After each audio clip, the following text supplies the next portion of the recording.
जाती, क्योंकि वो वचनों में है, वचनों की ही भक्ति होती है। रूहानियत में, सूफियत में क्या नजारा मिलता है। यकीन मानो आज भी हमें लंगर जरूर हम खाते हैं, और आजकल तो सतब्रह्मचारी गुरुब्रह्मचारियों का लंगर अलग से भी बनता है, वो भी खाते हैं। और कल परसों उनमें चावल जो थे वो घी वाले बनाए हुए थे।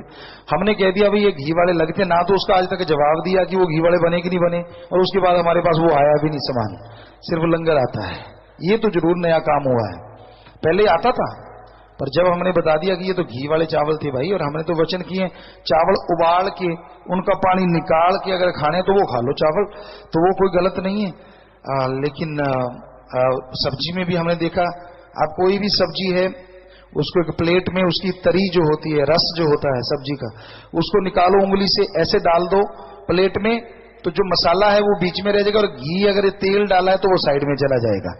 तो हमने देखा उसमें भी घी था, और खाए जा रहे हैं, कोई बता नहीं रहा है कि पिताजी हमारे पास तला आ रहा है। कहते नहीं, बढ़िया है, खाओ खाओ, पेट पधाओ, चारपाई पे फिर लेटे लेटे चिल्लाओ।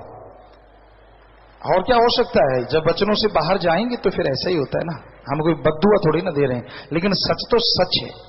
तो ऐसी चीजें अजीबोगरीब हैं। हालांकि हमने जुम्मेवार से पूछा, जो आश्रम के चेयरपर्सन, उनसे पूछा था कि भाई ये चावल है, हमें बताना जरूर। वो तीसरा दिन हो गया, चौथा, अभी तक नहीं बताया कि वो वाकई घी क्यों था उसमें और किसने डाला था। क्योंकि सबके चटकारू राम है, सारे खा के राजी हैं कि यार पिताजी को बताएंगे तो चला जाएगा, हमें कोई फर्क पड़ने वाला नहीं, खाते रहो, लेकिन फर्क आपको जब पड़ेगा तो फिर आप चिल्लाओगे। तो लंगर जैसी नियामत कहीं भी नहीं है, ये हमने अजमाया, आज भी खाते हैं। हालांकि सारा नहीं, बच्चे और भी सब्जियां बनाते, बेटियां वो भी बना लेते हैं, नहीं पापा खानी खानी खाते हैं, लेकिन जो लंगर में मजा आता है, हम आधा खाएं चाहे आधे से भी आधा, लेकिन खाते जरूर हैं। वो अपने आप में एक अलग ही नजारा होता है, एक अलग ही खुशी होती है, एक अलग ही मजा होता है। अब इन्होंने एक नई चीज चलाई है, तला नहीं खाना, और उसकी जगह पे रोस्टेड है, उसमें गरम मसाले हैं, ये हैं वो हैं, ये समोसी है, ये फलानी है, ये धींकड़ है। ये इतना पगलाए हुए हैं कि वो चीजें खाने में मजा है, और मस्ताना जी का लंगर वो इनको लगता है कि घास फूस। अरे वो हरि रस है सतगुरु मौला के वचनों में जो आपको मिलता है। सो आप खड़े क्यों हो गए भाई, मत खाना, बस माफी की तो क्या है, आप मत खाना, इतना ही अपने आप से वायदा कर लो, यही काफी। इधर वाले तो खाते नहीं शायद, इसलिए बैठे हैं, ये खाते हैं। अच्छा आप भी खाते हो? अच्छा, हमने तो खड़े किया नहीं भाई, कल को कह दो हमारी बेइज्जती करवा दी, हमने नहीं कहा आपको खड़े हो, कोई पता नहीं इनका, ये भी नहीं पता कब कह दें हमें तो खड़ा कर लिया था जी संगत के सामने। हमने नहीं खड़ा किया भाई आपको, आप अपनी मर्जी से हो, संगत गवाह है।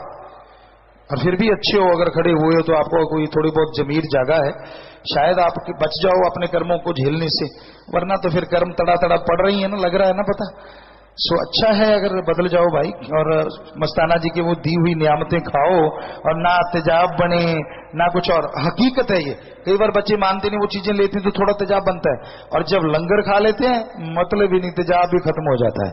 तो ये हकीकत है, आप भी खाया होगा, साथ संगत ने गवाह होगी, जब लंगर खाते कैसा मजा आता है, एक अलग ही आनंद, एक अलग ही लज्जत जी। तो आगे से ना खाना, नारा लगा के बैठ जाओ, हमने तो आपको बताना है।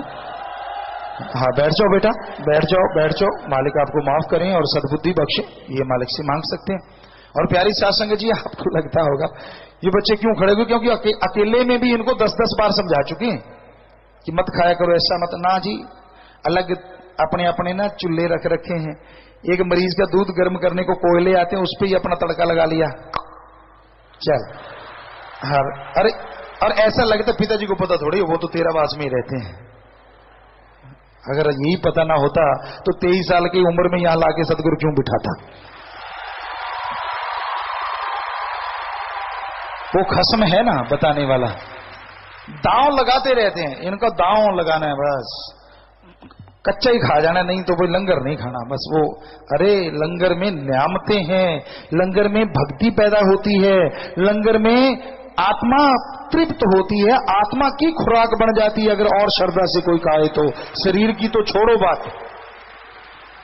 तो प्यारी सासंग जियो, बस बात पे बात आ गई, हम